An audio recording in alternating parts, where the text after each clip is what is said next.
Good morning, and how are you today? I am fabulous. A little stuffy this morning, but that's okay. It's not bad. Who's ready for a cup of Joe?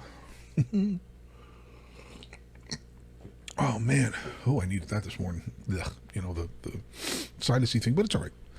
Man, I hope you had a great day yesterday. I hope you're going to have a great one today, and I hope you're ready for a great weekend. Man, that's going to be awesome, right? I have zero plans. I should be getting my final offer from this company today in writing.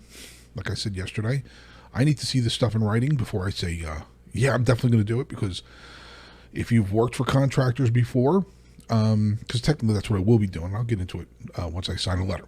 Never talk about it until you're done. But this is, you could say, you work for contractors, man. If you've never done that, be careful. Read the fine print. They can't wait to sign you because they want that bonus. And then they don't tell you about, they'll tell you a certain rate, but then they'll tell you how much of that rate is commensurate with some other stuff. It's crazy. So if you've ever worked for a contractor, you have to be careful. Okay, you know what? Today, man, I'm just not gonna think about any of that stuff or talk about any of that stuff. I just want to talk to you and say thank you, because you all have been, those of you that are watching this, and people are watching, which is great. When I first started doing this, like I said, the only thing was for me to talk to my friends, because over time last year, really isolated badly and had some issues with that. And it's something that I need to do, is to communicate with people. This isn't the same as being live and hanging out someplace, having lunch or having a beer or whatever. But it's something, and it makes me feel like, the people that I care about are listening, and a lot of you are, which is pretty cool. But man, what I'm always saying about how you need to reach out and talk to people. I need to reach out and talk to you and let you know how much I care. It's been a crazy, crazy time. And when you start to go down the timeline of things over the last few years, it's almost like trying to carry a wheelbarrow and it just put one rock in at a time. Another rock. All of a sudden, you're going nuts, and you try to keep the thing moving, and you can barely lift it off the ground. But that's a choice too, I talk about these things because they need to be mentioned, I think. But at the same time, man, we are so blessed, right? We are so blessed to live in the time that we're living in, where we're living. There is, when you put that in a global perspective, there certainly is privilege in that. Absolutely. And now, is it as crazy as some want to talk about it? And is there something societally going on with all white people? And whatever. How I feel about that nonsense. But is there? Should we stop and be thankful for what we do have? Even though I've been out of work for almost 2 months now, which in a way hasn't been too bad, but I need income, man. I mean, I could survive, for a while on savings and stuff like that, but that's not the point. I don't want to survive. I want to live. And I'm wondering, once I see this contract and once I put my name on it, what's that going to feel like? Do I really, really, really want to do this? And that's what I've been thinking about. And I think about my friends, and I think about their lives and the sacrifices people have made for their families. I don't have a family. I'm not married. I'm never getting married or having kids. But, those of you that did, and when I see you all have put your kids through college, some of you all, I can't believe we're all old enough to have kids in college. Jesus, and have kids of their own and grandkids. Now, me, I haven't been out on a date in almost 2 years, which is okay. Believe me when I tell you. Don't date. Oh my gosh, you want to go off on a... Dating is the worst thing ever, isn't it? Oh, believe me, when you get older, stay married. Stay married. You don't want to be out there, I'm telling you. Oh my Lord, it's like navigating a minefield. Oh, it's so unbelievable. But anyway, those of you that have kids are, fighting with jobs because of everything that's gone down, and you sacrifice, and I want. There's things that I still want out of life, even though I'm not 56. I'm not dying. And you sort of just sometimes prance around. I sure do. And then you hear about a guy like Norm Macdonald out of nowhere, right? And man, it makes you really stop and pause. What are you doing? What do you want? What are you going to do? Now, for me, my faith is very important to me. And I'm really going to, once I see this piece of paper, I'm going to just pray on it. I know for some people that's so, what are you doing? How come you believe in God? That's stupid. All right, fine. Well, it's my time to be stupid and I'm allowed to. So leave me be. That's how you view it. Man, because that's all I got. That's literally all I have. You can take the toys, the guitars and the keyboards and the televisions and whatever. Television, the laptops, and you can take all. But you can't take my faith.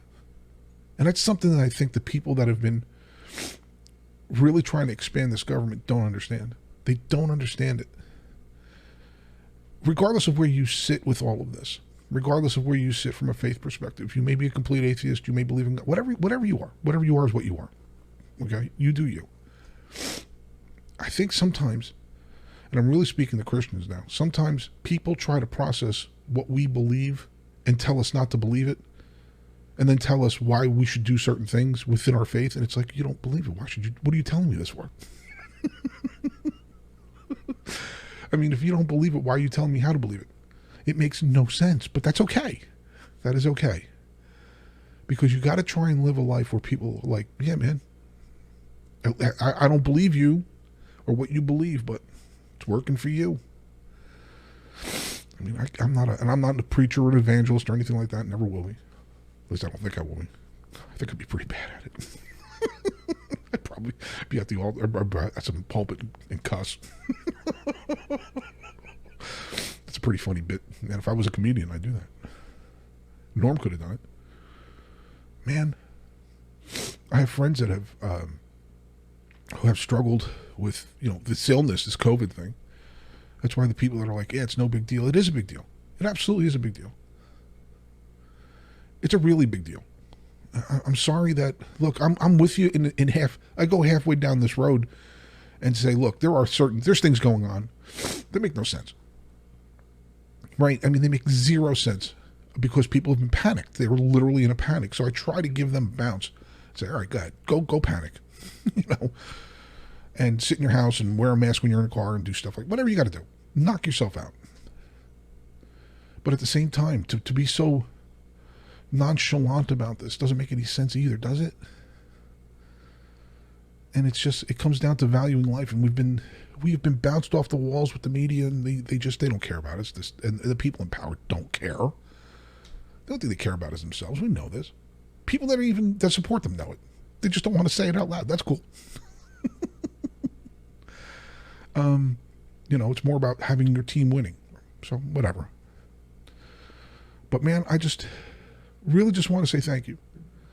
And now if I do start this job, it would be on the September, I think the 27th. It may get pushed back to the 4th because some paperwork they used a new onboarding system, and oh my gosh, the onboarding process. Oh, I got a headache just thinking about it. I got an extra headache now. Oh my Lord, that's craziness. Whew. Anyway, so it took like 3 extra days for some sort of new system stuff that they were doing, and so they may have to push it back to the 4th. Whatever it is fine with me. But man, it's time to turn a corner for me. It really is, and if for those of you that do believe and do pray, I'd really appreciate it, because I've got some changes I really, really, really need to make, and I've got a couple of huge decisions because I may have to move for this. Well, at least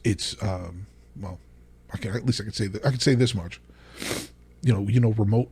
There's a lot of remote jobs right now for programming that say remote until COVID ends or COVID. They usually just stop with COVID, which is weird. Remote until COVID. It's almost like you're waiting for COVID. It's so stupid. But well, COVID's never going away. It's not going anywhere. So who knows? So we'll see. But anyway, I'm projecting. I have no idea yet. I want to see that piece of paper. I want to look at it. I want to touch it. I want to pray. And I want to say, okay, that's the right decision. And if it is, I will. If it's not, if you have room in your basement, I got some cash. I can live for a while. I don't know. Thank you. Thank you. Thank you for those of you that have been listening. And there are people listening. Thank you for doing that. And please, two things. Number one, love the people around you, right? Love the people around you. Let them know it. Don't be afraid to share it. The people that judge you and hate you and want to control you and tell you how to live and tell you should believe this and not believe that, those people will weed themselves out. Those are people you don't want in your life anyway, right? I mean, I don't. And if people try to control, those of you that have known me for the last 30, 40 years, though, controlling me is a bit of a challenge. As in, don't even try. Which is the part to my detriment as well at times. I understand that. But I'm free, man. And that's the other thing. Really, when people start throwing that phrase around, your precious rights, they are precious. Oh, you have no idea how precious they are. You have no idea how precious they are. We take this shit for granted, yo. We really, really, really do. And I know you may be struggling financially and have your fight, but you're telling you, what do you want to do? You want to go to Bangladesh? Where do you want to go? Where do you want to live? You want to live in a country, a numerous amount of countries in this where your rights are heavily restricted? Not just kind of restricted, like heavily restricted. Like if somebody hears you say the wrong thing, you could be shot, restricted. We have no idea what that's like. And that's why I'm doing this, because I want to preserve that. And I know some people are like, well, what are you, crazy? We're not even close to that. You go ahead and think that. You go ahead and think that we're not close to that. We'll talk about that next week. I was talking about literally how close we are to turning into Australia. Who knew? Anyway, I love you, man. You have a wonderful, wonderful, wonderful weekend. Drop a line, say hello, man. Just say hi. I'm always here for a chat, or if you're struggling, that's what I'm here for. I'm your friend. I care. All right? Have a wonderful weekend. I love you.